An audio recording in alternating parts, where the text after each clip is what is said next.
سکون کہاں ہوتا ہے؟ دل میں نا.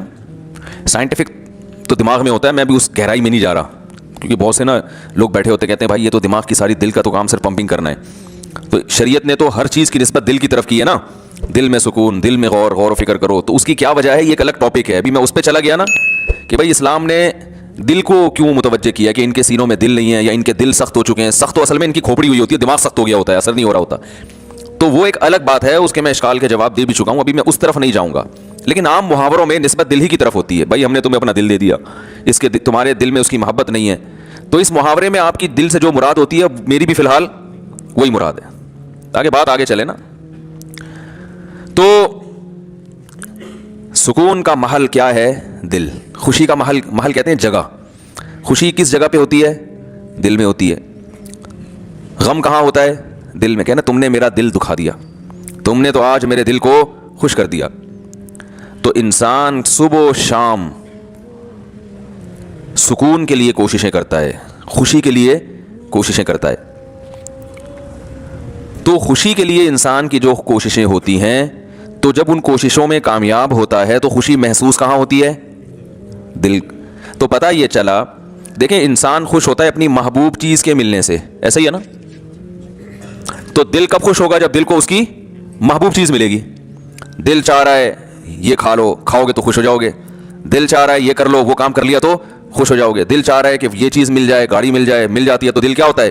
خوش ہوتا ہے. تو سارا جو مسئلہ ہے نا وہ ہے دل کا.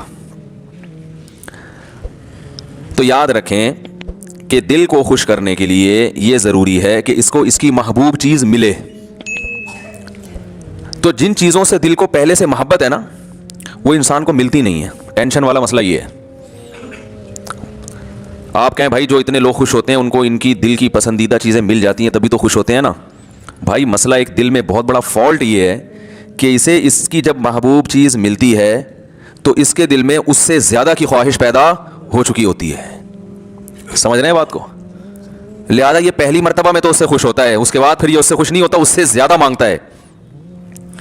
ہمارے ایک دوست ہیں, اللہ نے ان کو مالی وسعت دی, وہ ایک زمانے میں بڑی غربت تھی, تو مجھے اپنا واقعہ بتا رہے تھے کہ یار جب ہم غریب تھے, مدرسے میں پڑھتے تھے, کہتے ہیں تو میں نے اس وقت کہیں سے ہمیں یاد ہے ایک پراٹھا آ گیا کہیں صبح ناشتے میں سوکھی روٹی ملتی تھی. تو کہہ رہے ہیں وہ پراٹھے کے نا ہم سب طلبا نے ٹکڑے کیے, ایک ایک ٹکڑا, ایک ایک پراٹھا سب کو ملا, یعنی پراٹھے کا ایک ایک ٹکڑا سب کو ملا. کہہ رہے ہیں یار اس وقت اس میں اتنی خوشی سے ہم نے وہ ٹکڑا کھایا ہے کہ اب انڈے مکھن میں وہ مزہ نہیں آتا. وجہ کیا ہے؟ اس وقت غربت تھی, اس وقت پراٹھے کی محبت تھی. یار صبح روٹی کھا رہے ہیں, کسی دن پراٹھا مل جائے تو ایک ٹکڑا ملا تو دل اتنا خوش ہوا جتنا کوئی ڈیفینس کلفٹن میں رہنے والا مکھن کباب پہ خوش نہیں ہوتا. تو کہنے لگا یار اب تو سب کچھ مل رہا ہے لیکن وہ خوشی نہیں ہوتی. تو وجہ کیا ہے بھائی؟ جب اس سے کم مل رہا تھا تو دل میں پراٹھے کی خواہش تھی, جب پراٹھا ملنا شروع ہو گیا تو اب خواہشات اس سے. یہ جو بڑے بڑے مالدار لوگ ہیں نا ہمارے, اکثر سیاستدان, سارے نہیں, یہ کباب پراٹھے پہ تھوڑی خوش ہوتے ہیں. ان کو آپ بریانی کھلا دو, ان کو سیخ کباب کھلا دو, ملائی, کیا یہ تو غریبوں کے کھانے ہیں. بھائی آپ کیا کھانا ہے؟ آپ نے کباب بھی کھا لیے, پراٹھے بھی کھا لیے, آپ نے جو ہے وہ نہاری بھی کھا لی, بریانی بھی کھا لی, برگر بھی کھا لیا, پیزا بھی کھا لیا, ایسی ایسی خوراکیں, ترکی کی ڈشیں آپ نے کھائی ہیں, جاپنیز ڈشیں آپ نے, جو ان کا دل چاہتا ہے کھاتے ہیں, لیکن ان کو اس میں وہ مزہ نہیں آتا. یہ کہتے ہیں وہ جائیدادیں کھلاؤ اب ہمیں. یہ کباب یہ تو ڈیفینس کلفٹن کے عام مالدار لوگ کھا لیتے ہیں. یار یہ کیا ہے؟ اب یہ اتنے ارب پتی بن چکے ہوتے ہیں کہ ان کی نظر میں اب یہ کباب بریانی کی کوئی ویلیو نہیں رہتی. اب جو بڑے بڑے سیاستدان ہیں ان کی خواہش کیا ہوتی ہے؟ بھائی جائیدادیں کھلاؤ یار ہمیں. اور جائیدادیں بھی ایک سرجانی ٹاؤن کی نہیں چاہیے ان کو, یہ چائنا پٹی ہے تو غریبوں کی کرپشن ہے. وہ جائیدادیں کچھ اسلام آباد کے کوئی پورا آدھا بحریہ ٹاؤن کھلا دو ہم کو. یہ اگر ان کو نہ ملے تو ڈپریشن میں چلے جاتے ہیں. عجیب مصیبت ہے. انسان ہمیشہ سے یہ حقیقت جانتا ہے کہ دل کی جب ایک خواہش پوری ہوتی ہے تو وہ اس سے بڑے کی خواہش اس میں پیدا ہوتی ہے. تو یہ عجیب بات ہے کہ یہ تو کبھی خوش ہو ہی نہیں سکتا. یہ ایک ایسی حقیقت ہے جس کو ساری دنیا کے سارے ماہرین مانتے ہیں, لیکن پھر بھی وہ دنیا سے محبت کرتے ہیں. تو بتاؤ کبھی ایسے دل کو سکون مل سکتا ہے؟ آج آپ کی خواہش یہ مل جائے تو جب وہ ملے گا نا تو اس سے آگے کی خواہش پیدا ہو چکی ہوگی, پھر اس سے آگے کی پیدا ہو چکی ہوگی. متنبی ایک شاعر ہے, اس کا بڑا زبردست شعر ہے, ما قضا احد منها لبانته ولنتهى عرب الا الى عربی. اس دنیا میں کبھی کسی نے اپنی حاجت کو پورا کیا ہی نہیں ہے. پہلا شعر میں تو اس نے ایسا کہا کہ جس سے یہ لگا کہ یہ جھوٹ بول رہا ہے, یہ غلط کہہ رہا ہے, کیونکہ دنیا میں لوگ اپنی حاجتیں پوری کرتے ہیں. لیکن وہ کہہ رہا ہے ما قضا احد منها لبانته, کوئی ایک بھی متنفس اس دنیا میں ایسا نہیں گزرا جس کی خواہش اس دنیا میں پوری ہو گئی ہو. تو پہلا مصرع لگتا ہے غلط کہا اس نے, لیکن اگلے میں اس نے ڈیفائن کر دیا کہ کیوں پوری نہیں ہوئی. وَلَن تَهَا عَرَبٌ إِلَّا إِلَىٰ عَرَبِي, ایک خواہش پوری ہوتی ہے وہ دوسری خواہش کو جنم دے کے جاتی ہے. جیسے ایک کھٹمل مارو نا تو کھٹمل کی بو سے, اور پتہ ہے کبھی بھی, یہ ایک جنرل نالج کی بات بتا رہا ہوں, کھٹمل کو کبھی بھی جھٹمل نہ کریں. بعض لوگوں کا نظریہ کھٹمل جھٹمل, جیسے کھٹمل کو دیکھو مل دو, یہ بڑی خطرناک حرکت ہوتی ہے, کیونکہ جب آپ کھٹمل کو ملتے ہیں نا اس کے جو خون سے اسمیل ہوتی ہے اس سے اور کھٹمل آ جاتے ہیں. تو کھٹمل کو مارنے کے دوسرے سائنٹیفک طریقے اختیار کریں, جھٹمل والا طریقہ اختیار, اس سے اور کھٹمل, سنا ہے مشاہدہ بھی ہے, اور کھٹمل پیدا ہوتے ہیں. تو جتنے مارتے رہو گے وہ آتے رہیں گے. تو دوا وغیرہ چھڑکیں یا کچھ اس طرح سے کریں. تو ما قضا احد منها لبانته ولن تها عرب الا الى عربی, ایک خواہش پوری ہوتی نہیں ہے مگر دوسری پیدا ہو چکی ہوتی ہے. آپ دیکھو نا بچے کا تو شعور ہی نہیں ہوتا, اس کے تو والدین کی خواہشات ہوتی ہیں, اس کو تو ایک وقتی چیزیں ہوتی ہیں, یہ مل جائے وہ مل جائے. شروع میں کھلونوں کا شوق ہوتا ہے, وہ مل جائیں کتنا خوش ہوتا ہے بچہ, لیکن آپ کو پتا ہے 2-4 دن میں اس کھلونے سے بور ہونے لگتا ہے. اگر بور نہ ہوتا تو والدین ایک کھلونا بچے کو دلاتے, وہ بلوغت تک وہی کام آتا اس کے. کبھی ایسا ہوتا ہے ہر مہینے نیا کھلونا دلانا پڑتا ہے, اور وہ اس کا ڈیزائن بھی چینج ہو اور وہ ٹیکنالوجی میں بھی پہلے سے اچھا ہو. وہی والی اسی ٹائپ کی گاڑی دلاتی, بچے نہیں مانتے, یہ کیا, یہ تو ترقی نہیں ہو رہی. پھر جب وہ بالغ ہوتا ہے تو اس کی خواہشات بڑھ چکی ہوتی ہیں. اب اسے جھوٹی موٹی کی گاڑی نہیں چاہیے, اب اسے سچی مچی کی گاڑی چاہیے. بچپن میں تو گاڑی مانگتا ہے, ابا کھلونا لا کے دے دیتے ہیں, وہ اسی پہ خوش ہوتا ہے. اب اسے سچی مچی کی چاہیے. پھر جب اس کو گاڑی مل گئی تو پھر اس کو اس سے اوپر کی گاڑی چاہیے, گھر چاہیے, بنگلہ چاہیے, اچھی بیوی چاہیے, اولاد چاہیے. جب یہ ساری چیزیں مل گئیں تو ابھی اس کی خواہشات پوری نہیں ہوئی ہیں. پھر وہ اپنی اولاد کے لیے سوچنا شروع کر دیتا, میری اولاد کو ایجوکیشن چاہیے. کمال کی بات ہے, آپ کو اولاد تو نہیں چاہیے لیکن اولاد کو ایجوکیشن چاہیے. آج کل تو یہ سسٹم چل رہا ہے. پھر اس کو ایجوکیشن چاہیے, پھر یہ چاہیے, پھر وہ چاہیے, ہوتے ہوتے ہوتے ہوتے مر جاتا ہے, اس کی خواہشات ختم نہیں ہوتی. کوئی ایک بھی دنیا میں ایسا نہیں کہ یار میں سارے کام کاج سے فارغ ہو چکا, اب میں مر جاؤں تو مجھے غم نہیں ہے. بلکہ جب مرنے سے پہلے سارے کاموں سے فارغ ہوتا ہے تو ایسے خاندانی قسم کے غم لگتے ہیں نا اس کو, وہ غم پچھلے تمام غموں کو بھلا دیتے ہیں. وہ بڑا غم صحت کا, شوگر, بلڈ پریشر, ڈائلیسس پہ آ گیا, وہ سارے غم, بچیوں کی شادی, بیٹوں کی شادی, وہ سب بھول بھلا کے یار یہ گردے کسی طرح سیٹ ہو جائے. مولوی صاحب دعا کرو ڈائلیسس پہ ہوں, کچھ گردے کہیں سے ادھار لے رہے ہوتے ہیں. آج کل تو یہ بھی ہو گیا نا, اس ڈاکٹر کرتے ہیں اس کا گردہ اٹھا کے ادھر فٹ کر دیا. بھائی ایک صاحب آئے, وہ میں نے فلاں کا گردہ لے لیا ہے. میں نے کہا جس کا لیا ہے وہ تو ایک پہ آ گیا بیچارہ. اب جب اس کو گردے کی اگر اس کا فالٹ نکل آیا تو کہنا وہ وسیم بھائی سے لے لے گا ادھار.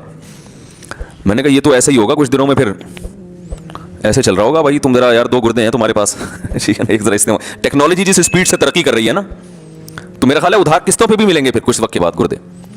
تو خیر, تو دنیا میں یہ بھی وہ لوگ ہیں جن کے بیسک جو بنیادی خواہشات ساری پوری ہو رہی ہوں, ان کی بات کر رہا ہوں. جبکہ دنیا میں بہت سے لوگ ایسے ہیں جن کی بنیادی خواہشات بھی پوری نہیں ہوتی. تو بے سکونی بے سکونی بے سکونی. تو بھائی اس کا حل پتہ ہے کیا ہے؟ محبت ایسی چیز سے کرو, یعنی آپ کو آپ کا محبوب نہیں مل رہا نا, آپ کو پتہ ہے یہ ملے گا تو کم وقت اس سے محبت ختم ہو کے اس سے زیادہ چاہیے ہوگا. تو شروع میں ہی انسان اس بات کا خیال کر لے کہ بھائی ایسے سے محبت کرو جس کے چھوٹنے کا امکان نہ ہو. سمجھ رہے ہیں؟ اور وہ ایسی محبت ہو کہ جب وہ ملے تو اس کے رازوں سے پردہ اٹھتا رہے, اس کے جمال سے پردہ اٹھتا رہے, اور اس کے مقابلے میں ساری دنیا ہیچ معلوم ہونا شروع ہو جائے. ایسے محبوب سے اگر آپ کو محبت ہو گئی جس کے نہ چھوٹنے کا غم, اور جس کے کمال, جس کا جمال اتنا زیادہ ہو, لامحدود ہو, کہ آپ اس میں غور کرتے رہیں, اور آپ اس میں غور کرتے کرتے کرتے کرتے اس کے راز آپ کے سامنے فاش ہوتے رہے, رازوں سے پردہ اٹھتا رہے, اور آپ اسی کی محبت میں دن بدن ترقی کرتے کرتے کرتے کرتے ایک وقت اس کے پاس پہنچ جائیں, تو ایسے محبوب سے محبت پائیدار بھی ہوگی اور آپ کے دل کے سکون کا ذریعہ بھی بنے گی. تو یہ صرف اللہ کی ذات ہے, صرف اللہ کی ذات ہے. تو ہمارے اندر بہت بڑا فالٹ یہ ہے کہ محبت کرنے سے پہلے یہ تحقیق ہی نہیں کرتے کہ اس سے, دیکھو اگر کوئی ہیروئن سے محبت کر لے, چرس اور ہیروئن جو ہوتی ہے نا, تو آپ کہو گے نا تم بیوقوف ہو, تم نے کس چیز سے محبت کی ہے, کہیں گے نا اس کو. اگر وہ اس موقع پر کہے کہ دل تو پاگل ہوتا ہے جس پہ بھی آ جائے, وہ یہ دلائل, آج کل یہ دلائل چل رہے ہیں مارکیٹ میں. یہ مائک کو کیا ہو گیا یار, اچھا بھلا چل رہا تھا. آج کل جو مارکیٹ میں دلائل چل رہے ہیں نا, بھائی دل تو بھائی جس سے چاہے محبت کر لے, دل پہ کس کا قابو ہے. یہ ڈائلاگ ہیں میڈیا کے ذریعے آپ کو غلط گائیڈ کیا جا رہا ہے. دل پہ انسان کا بڑا قابو ہوتا ہے, بے قابو دل ہیروئنچیوں کا ہوتا ہے, شرابیوں کا, کہ وہ ان کو سوچا نہیں انہوں نے اور ہیروئن چرس سے محبت کرنا شروع کر دی, بیڑا غرق کر لیا اپنا. دیکھو تبلیغ میں جب وقت لگاتے ہیں نا, تبلیغ والے بار بار ایک بات کہتے ہیں جب گشت کے لیے نکلتے ہیں کہ جیسے ہی کوئی خوبصورت عمارت نظر آئے, کوئی بڑی بلڈنگ نظر آئے, انسان کا دل چاہتا ہے نا کاش میرا گھر بھی ایسا ہوتا, تو فوراً کہتے ہیں فوراً سوچو کہ بھائی مٹی کی 2 قسمیں, ایک کھڑی مٹی ایک پڑی مٹی. یہ وہی مٹی ہے جو کھڑی کر دی ہے, ایک دن آئے گا یہ دوبارہ ختم. تو بار بار گشت میں یہ کیوں بتایا جاتا ہے کہ بھائی تم تو نکلے ہو اللہ کی محبت دل میں پیدا کرنے کے لیے, تم اگر اس دنیا سے متاثر ہو گئے, میرا یہ بنگلہ, میری یہ گاڑی, وہ فلاں کی گاڑی, میں امریکہ جماعت گئی تھی وہاں تو لوگوں کی, دبئی جماعت جائے وہاں تو سارا دن گاڑیاں, غریب آدمی دبئی چلا جائے نا وہ سارا دن گاڑیاں دیکھتا رہتا ہے بیٹھ کے, ابھی یہ کیا ہے, یہ کیسی کیسی گاڑیاں لے کے, وہاں غریب سے غریب کے پاس ایسی گاڑیاں ہیں کہ جہاں مالداروں کے پاس نہیں ہوتی. تو وہ فوراً بتاتے ہیں بھائی مٹی کی 2 قسمیں ہیں, مٹی سے کوئی محبت نہیں کرتا, ایک کھڑی مٹی اور ایک مٹی ہوتی ہے گارے لپائی پتائی کر کے اس کو ذرا ڈیزائن بنا کے کھڑا کر دیا ہوتا ہے, کچھ بھی نہیں ہے, اس کی کوئی حقیقت ہی نہیں ہے, ختم ہو جائے گی. یہ نہیں ختم ہوگی جو بنانے والا, اس میں رہنے والا تھوڑے دنوں میں کہاں جانے والا ہے, مٹی میں. تو آپ بتاؤ اس بلڈنگ سے دل لگانے والا, جس بلڈنگ نے بھی فنا ہونا ہے اور اس بلڈنگ میں رہنے والے کا بھی 4 دن کے بعد جنازہ اٹھنے والا ہے, اس ایسے بے وفا سے محبت کرنے والا دنیا کا سب سے بڑا بے وقوف ہے یا نہیں ہے؟ لیکن آج یہی کام سب سے زیادہ ہو رہا ہے, سب سے زیادہ کمال کا اپنا گھر, ذاتی گھر, میری دیوار, میرا گھر, میرا بنگلہ, میری گاڑی, میرا پلاٹ. تو پاگل ہو بھائی, کیا کرنا ہے؟ ضرورت ہے تو ٹھیک ہے آپ بنائیں, پلاٹ بھی خریدیں, آپ گھر بھی بنائیں, یہ محبت کرنے کی چیزیں تھوڑی ہیں. اور اگر اس سے محبت کرو گے خدا کی قسم ایسی سزا ملے گی, اللہ دل کا سکون چھین لے گا. کیونکہ رسول اللہ صلی اللہ علیہ وسلم نے ارشاد فرمایا لو کان لابن آدم وادیا من ذهب احب ان يكون له وادیان ولن يملأ فاها الا التراب. کیسے عجیب الفاظ ہیں.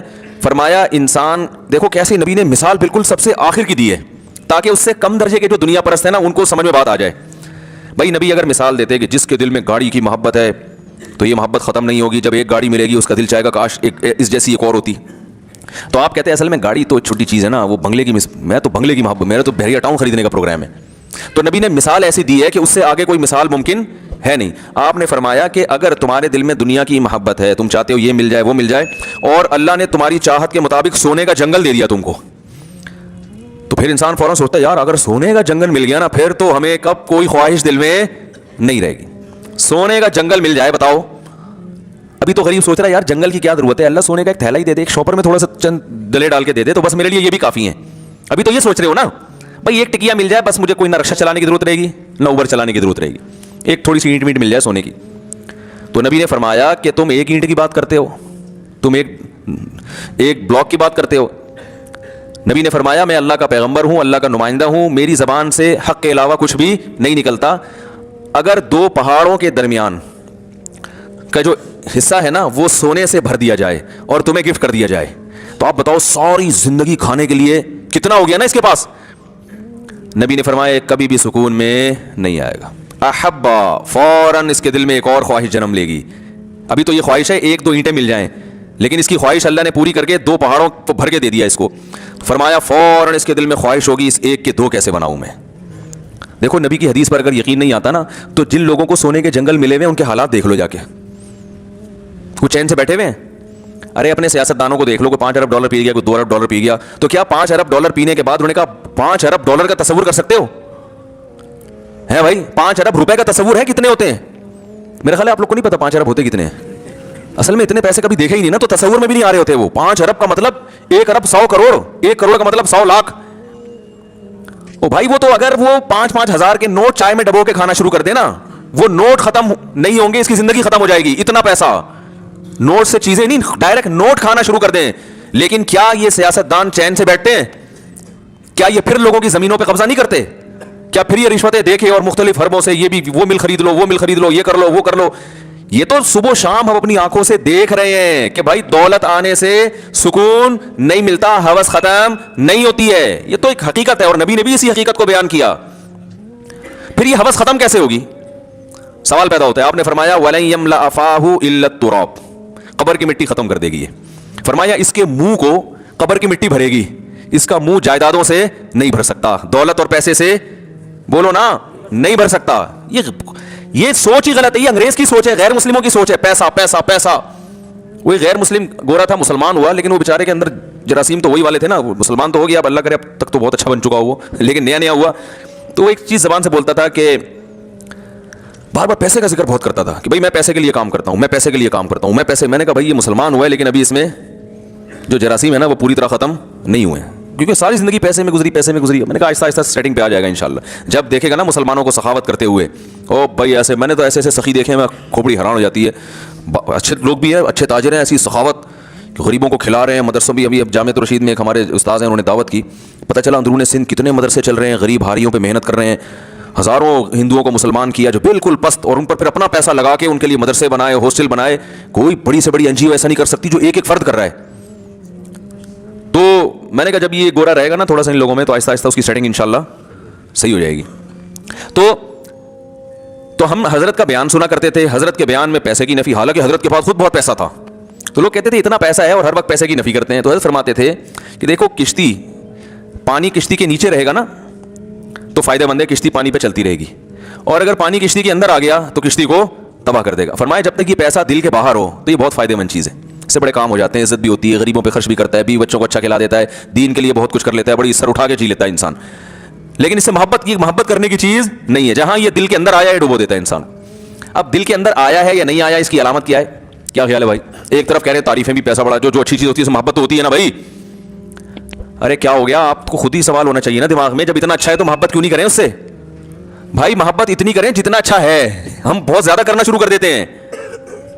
ہے مسافر خانہ, ہے چھوٹنے والا. تو دیکھو جب کوئی سفر میں آپ کے ساتھ ہوتا ہے تو اچھا رفیق مل جائے, آپ کو حکم ہے اس سے محبت کرو تاکہ تمیز سے سفر گزر جائے. آپ اسی سے پھٹا کر کے بیٹھ گئے. آپ کراچی سے پشاور بس میں جا رہے ہو, کوئی بڑا تگڑا سا ماشاءاللہ پشاوری پٹھان بیٹھ گیا آپ کے ساتھ. اب آپ تھوڑا ہیلو ہائی کر کے زندگی گزارو گے نا, آپ نے لڑائی کر لی اس سے, تو وہ سفر آپ کا تمیز سے گزر جائے گا. پٹا کر لیا, گالی دے دی, ہو گریبان ہو گتم گتا, یا تو آپ بولو گے سیٹ میری تبدیل کر دو. وہیں بیٹھے رہو گے تو اس کو بھی, وہ بھی ڈپریشن میں جائے گا. وہ تو نہیں جائے گا وہ نہیں جائے گا. آپ نے پٹا ایسے آدمی سے لے لیا, آپ خود ڈپریشن میں چلے جاؤ گے. اس کا تو اخپل وطن ہے وہ, آپ تو سفر میں جا رہے ہو, آپ آ جاؤ گے ڈپریشن میں. تو آپ کو چاہیے کہ آپ کی ضرورت ہے, جس کے ساتھ بھی آپ دنیا میں سفر کرتے ہو, آپ چاہتے ہو کہ محبت نہیں کر سکتے تو کم از کم پھڈا نہ کریں. پڑوسیوں سے لوگ بنا کے رکھتے ہیں, میں بھائی محلے داری کہتے ہیں نا, بھائی محلے میں رہنا ہے نا, ہر ایک سے پھڈا کیوں کریں بھائی, میں رہنا تو اسی محلے میں. لیکن ایسا نہیں ہوتا کہ آپ اپنے سینے سے دل نکال کے اس کو پکڑا دو کہ یار تو چونکہ بہت اچھا پڑوسی ہے, یا تو میرا سفر میں بہت اچھا ساتھی ہے. اب آپ نے اس سے عشق کی حد تک محبت کرنا شروع کر دی, سارے راز اس کو دے دیے, اور بس اسی کو راضی کرنے میں پورا سفر آپ نے گزار دیا. فون نمبر دے دیا اور محبت ہو گئی. اب جب جناب اسٹیشن پہ اتر کے وہ جا رہا ہے, یا اڈے پہ اتر کے وہ اپنے گھر جا رہا ہے, آپ پھوٹ پھوٹ کے رو رہے ہیں, یار کہاں جا رہا ہے یار. وہ کہہ رہا ہے بھائی میں اپنے گھر جا رہا ہوں. آپ کہیں یار مجھے تم سے اتنی محبت ہو گئی ہے کہ مجھ سے تو رہا نہیں جا رہا. کہہ گئے تمہارا ہیڈک ہے بھائی, تمہیں محبت کرنے سے پہلے کم از کم 20 دفعہ سوچنا چاہیے تھا کہ تمہارا اسٹیشن الگ, میرا اسٹیشن الگ. تم کراچی کے ہو, میں پشاور کا ہوں, دونوں میں زمین آسمان کا فرق ہے. یا تم ملتان کے ہو, میں لاہور کا ہوں, کہیں کا بھی ہوں. تو بھائی اتنی محبت کرو ٹائم پاس کرنے کے لیے. دن رات ایک کر دیے مجھے منانے میں, مجھے راضی کرنے میں, تو بس دشمنی نہ بولتے. یہی لوگ بھی یہی کہیں گے نا. آپ لاہور جا رہے ہیں, جب ملتان پہ گاڑی رکی تو جو ملتان پہ مسافر اتر رہے ہیں ان سے پھوٹ پھوٹ کے رو رہے ہیں. آپ کیوں رو رہے ہیں بھائی؟ یار یہ تو ہمارے ڈبے میں میرے ساتھ تھے, مجھے تو ان سے محبت ہو گئی ہے یار, اتنے اچھے لوگ. بھائی جتنے بھی اچھے تھے, تو آپ کو جب پتا تھا کہ آپ نے لاہور اترنا ہے اور اس نے ملتان اترنا ہے, تو اتنی محبت کرنے کی کیا ضرورت تھی یار؟ آپ تو ٹینشن آپ کی اپنی بنائی ہوئی ہے. اس وقت آپ کو یار دل تو انسان کے بس میں نہیں ہوتا. تو لوگ کہیں گے ہوتا ہے, یہ صرف ڈائلاگ ہوتے ہیں ڈراموں کے کہ دل انسان کے بس میں نہیں ہے. ڈراموں میں بہت اچھا ہوتا ہے, یہ پریکٹیکل لائف میں ایسی کوئی حقیقت نہیں ہے. پھر آپ کو ٹھیک ہے, پھر جو ہیروئن کو ہیروئن سے محبت ہو گئی, چرسی کو چرس سے ہو گئی, تو بہت اچھا ہے, وہ بھی کہہ سکتا ہے دل میرے اختیار میں نہیں ہے, تو اس کو کیوں برا بلا کہتے ہو؟ تو دل انسان کے اختیار میں ہے, جہاں چاہے محبت کرے. ہاں یہ ضرور ہے کہ اگر محبت اختیار میں نہیں ہے تو محبت کے اسباب بہرحال اختیار میں ہوتے ہیں. کہ انسان جس چیز کے بارے میں بار بار سوچتا ہے اس کی محبت دل میں آتی ہے, جس کی برائی سنتا ہے بار بار اس کی نفرت دل میں آتی ہے. تو جو محبت اگرچہ غیر اختیاری چیز ہے, لیکن محبت پیدا کرنے کے جو اسباب اور وسائل ہیں وہ اپنے اختیار میں ہوتے ہیں انسان کے. سمجھ رہے کہ نہیں سمجھ رہے؟ تو اب سنیں, یہ سمجھیں اس بات کو کہ جب آپ کو پتا تھا اس کا اسٹیشن الگ, میرا اسٹیشن الگ, یہ الگ جائے گا, میں الگ جاؤں گا, تو آپ کو اتنی محبت کرنی چاہیے جتنی افورڈ کر سکیں آپ. تو یاد رکھو, دولت, عزت, صحت, شہرت, یہ تمام کی تمام چیزیں کیا ہمیشہ ہمارے ساتھ رہتی ہیں؟ بولو نا بھائی. بحریہ ٹاؤن کیا ہمیشہ رہتا ہے؟ آج تک کسی کے ساتھ رہا یہ؟ کیا بحریہ ٹاؤن کے اونر کا جنازہ نہیں اٹھے گا؟ کیا جو بڑے بڑے بلڈر ہیں, بلڈنگ بنانے والے, وہ مرتے نہیں ہیں کیا؟ جب وہ مرتے ہیں تو جن کو انہوں نے بیچی ہے وہ کیوں نہیں مریں گے؟ وہ کیسے زندہ رہیں گے بھائی؟ پتہ نہیں کیسے کیسے دنیا میں بادشاہ آئے ہیں, وہ نہیں رہے بھائی اس دنیا میں. تو یہ تو, اور پہلے تو عمریں بھی لمبی ہوتی تھی, اب تو ہو گئے 50 60 سال کے تو بندے ہیں اب. اور اس میں بھی انجوائے کرنے کی جو عمر ہے وہ 50, بہت زیادہ 55, اس کے بعد ڈائلیسس وہ چونکہ انجوائے اتنا زیادہ کر لیا ہوتا ہے کہ اب جو ہے نا وہ شوگر ہو جاتی ہے, اتنا میٹھا کھا لیا ہوتا ہے. وہ ڈاکٹر کہتے ہیں میٹھا کھانے سے شوگر نہیں ہوتی, میٹھا کھانے سے نہیں ہوتی, لیکن میٹھا کھانے سے ویٹ تو بڑھتا ہے نا. تو ویٹ بڑھنے سے بہرحال شوگر, تو چلو اس طرح نہیں ہوتی تو اس طرح ہو جاتی ہے, بہرحال ویٹ بڑھنے سے شوگر ہو جاتی ہے, ٹینشن سے شوگر ہو جاتی ہے. تو اتنا لائف کو انجوائے کر لیا ہوتا ہے کہ وہ تو اب تو جلدی چلے جاتے ہیں لوگ, اور جو زندگی بھی ہے وہ بھی ایسی بیچاروں کی قسم فرسی میں گزرتی ہے. تو اس لیے اسلام نے ہمیں کہا کہ بھائی آپ ان چیزوں سے اتنا دل لگائیں, ایک تو جتنا ان کے ساتھ رہنا ہے, دوسرا جتنا دل لگانا افورڈ کر سکیں آپ, ٹھیک ہے نا. تو اس لیے علماء نے ایک علامت بیان کی ہے کہ دل میں دنیا کی اتنی محبت تو کسی حد تک ضروری ہے جو دنیا کمانے میں مدد دے. بالکل ہی اگر ختم ہو گئی تو پھر انسان معاشرے سے کٹ جاتا ہے. بعض ہوتے ہیں سست, شوق ہی نہیں ہے تو نہ وہ دکان پہ بیٹھتے ہیں, جب دکان پہ نہیں بیٹھ رہے تو بے روزگار ہوتے ہیں, بیوی بچوں کا خیال نہیں کرتے. تھوڑی سی تو ایک موٹیویشن کے لیے کچھ نہ کچھ حرکت ہونی چاہیے, لیکن اتنی زیادہ حرکت نہ ہو کہ جتنی محبت کی اللہ نے اجازت نہیں دی ہے. تو وہ علامت یہ ہے کہ دنیا چھننے پہ غم کتنا ہوتا ہے, سمجھ رہے ہیں. دنیا ملنے کی خوشی ہونی چاہیے, اتنی محبت ہو, چھن جانے کا غم نہیں ہونا چاہیے. ہو گیا تو تھوڑا بہت, زیادہ نہیں فری کراؤ دنیا کو. چھن گئی تو چھن گئی. کتنے گاڑی چھن گئی. ہمارے ایک دوست ہیں 20 لاکھ یا پتہ نہیں 40 لاکھ کی گاڑی خریدی. وہ تکافل کے بارے میں بڑے بڑے علماء کا فتویٰ ہے کہ جائز ہے, بعض علماء کو اطمینان نہیں ہے اس کے جائز ہونے پر, تو ہمیں بھی کچھ اطمینان نہیں ہے جواز پر. تو مجھ سے انہوں نے مسئلہ پوچھا, بھائی تکافل کروا لوں. میں نے کہا یار ہمیں تو جواز پر اطمینان نہیں ہے. بعض علماء بڑے علماء جائز کہہ رہے ہیں, اگر آپ ان کی رائے پر عمل کریں تو آپ کی مرضی. وہ بڑے دیندار تھے. انہوں نے کہا یار میں ہمیشہ بیان آپ کے سنتا ہوں, مسائل آپ سے پوچھتا ہوں, تو میں اس میں بھی آپ کی رائے کو فالو کروں گا, میں نہیں کرواؤں گا تکافل. 20 لاکھ کی گاڑی چھن گئی. وہ بیچارے انہوں نے نئے نئی شو روم سے نکلوائی بھی تھی. تو مجھے خیال ہوا کہ اب یہ میرا بیان کے علاوہ سب کے بیان پابندی سے سنیں گے. دنگے مروا دیا مولوی صاحب نے. تو ہم آنکھ بچاتے پھر رہے تھے, کہیں نظر آئے تو ادھر راستہ بدل لیا ہم نے. لیکن دیندار دیکھو, نہ تو ان کی پیشانی پہ کوئی سلوٹ آئی, کوئی لکیر نہیں, ہنس کے ملے, مسکرا کے ملے, کہہ رہے ہیں یار چھن گئی. تو میں نے کہا کیا کر سکتے ہیں بھائی. کہہ رہے بس ہم نے تو شریعت پر عمل کی وجہ سے نہیں کروایا, جو ان کی جو رائے تھی, تو بس اب چھن گئی تو چھن گئی. صبر کیا انہوں نے, تو کوئی پریشانی نہیں. بھائی بس کہتے ہیں یار دنیا مسافر خانہ ہے, یہ دین کی برکت ہے. میرے پاس ہر طرح کے لوگ آتے ہیں نا, ایسے بھی لوگ آتے ہیں جن کے 50 روپے نکل جائیں تو ٹینشن میں, ڈپریشن کے مریض, اور ایسے بھی ہیں 1.5 کروڑ 2 کروڑ روپے ان کے ضائع ہو گئے, اور کوئی بہت بڑے تاجر بھی نہیں ہے, لیکن ٹینشن نہیں لیتے یار, بس کھانے کو مل رہا ہے نا, روٹی مل رہی ہے, سونے کی جگہ ہے, بنیادی ضرورتیں پوری ہو رہی ہیں, کوئی مسئلہ نہیں, اللہ اور دے دے گا. ٹینشن نہیں لیتے وہ. تو آپ مجھے بتاؤ, ایک آدمی جو ٹینشن لے رہا ہے وہ کروڑوں روپے کما کے بھی, کیا اس سے بہتر ہو سکتا ہے جو غریب ہو کے ٹینشن نہیں. اصل تو چیز ٹینشن ہے نا بھائی. پیسہ کیوں کماتا ہے؟ خوشی کے لیے کماتا ہے. تو جب وہ پیسہ نہیں ہو کے خوش ہو رہا ہے تو اس پیسے کا کیا کرنا جس پیسے میں خوشی نہیں ہے. خوشی نہیں ہے تو اس پیسے کا کرنا کیا ہے. تو وہ ان کی گاڑی چھن گئی. اللہ کی قدرت کے 1.5-2 سال کے بعد پولیس والوں نے ان کو فون کیا, آپ کی گاڑی پکڑی گئی ہے, آ جاؤ. وہ مل گئی دوبارہ. تو ہاں وہ تو مایوس ہو چکے تھے. میں نے کہا دیکھو آپ نے انشورنس کروائی ہوتی تو پیسے لے کے آپ بھی بے فکر ہو جاتے, اور جب آپ بے فکر ہوتے تو پولیس والے تو ماشاء اللہ وہ تو آپ کو پتہ ہے وہ تو بہت زیادہ فکر کرتے ہیں مختلف چیزوں کی. پولیس والے بھی بیان سنتے ہیں بھائی. تو خیر جو ہے, تو اللہ تعالیٰ نے ہمیں یہ حکم دیا ہے کہ ٹینشن صرف ایک چیز کی لینی ہے آپ نے, آخرت کی. میرا آخرت میں بنے گا کیا, بس. اور یہ ٹینشن جب آپ لوگے تو اس کا نقد فائدہ یہ ہوگا, اللہ تعالیٰ حدیث میں آتا ہے جعل اللہ شملہ, وہ کیا ہے, جمع لہ شملہ, تمام فکروں کو اللہ بند کر دے گا, آپ کی ختم کر دے گا. وَأَتَتْهُ الدُّنْيَا وَهِيَ رَاغِمَةٌ, اور دنیا ناک رگڑتے ہوئے آئے گی. دنیا آپ کے پیچھے بھاگے گی, آپ دنیا کے پیچھے نہیں بھاگو گے. یہ فائدہ ہوگا دنیا میں, کام بھی بنیں گے, سب کچھ ہوگا, کسی سے پیچھے نہیں رہو گے انشاءاللہ. اور سکون ہے ایک الگ, وہ سکون جس کے لیے لوگ دنیا ماری ماری پھرتی ہے. تو بھائی دنیا سے محبت انسان کے سکون کو تباہ کر دیتی ہے. دنیا سے محبت کرنے